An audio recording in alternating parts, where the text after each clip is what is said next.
Hi guys, so yan. I-review natin yung white chocolate. Yan, ang ganyan kalaki. 300 grams. Ayan. Mamaya ko yung review natin. Yan, malaki siya. Then, expiration niya is September 3, 2025. So, yan. Buksan na natin. Kahapon ko pa siya gustong kainin. So, sabi ko, wait lang.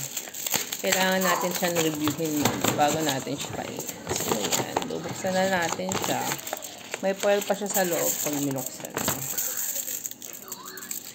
Yan. 1, 2, 3, 4, 5, 6, 7, 8, 9, 10 times 4 ang pataas. So, 40 siya na slice. 40 slices siya. So, pwedeng kumain is 40 na kataas. Yan. So, bubuksan natin. Yan siya. Yung isang layer lang. Kaya pwede lang ganito. Kasi puputulin ko lahat. Yung isang ganito lang. Ayan. Kasi hindi pantay yung putol ko. Hindi pantay.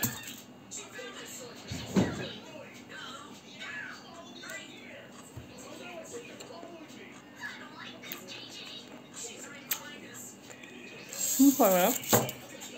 Nasa tintingahan. Ang sarap niya. Milk chocolate siya. Tapos may nuts pa siya. Masarap. Siyempre, iba talaga ang Lindt. Masarap siya. Masarap. Ay!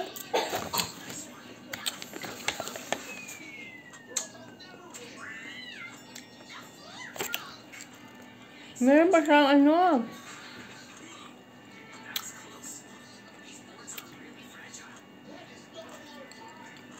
Parang may maliliit na crunchy.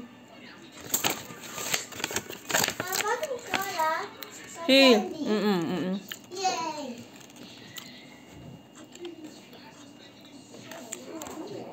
May other flavor pa, ay other nuts pa siya.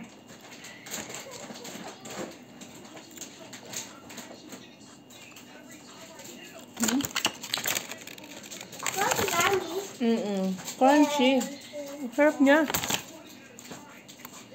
Parang may maliliit akong lasang may nuts. Parang mayroong ay, yung crispy niya. Makita.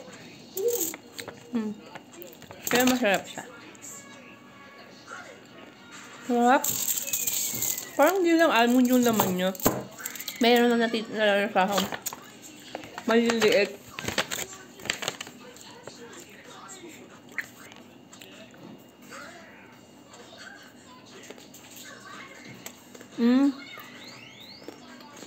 May almond siya. Saka meron siyang crispy na almond. Parang. Mas meron akong hap. Yun lang. Yun lang ko lang. Masarap. Masarap siya.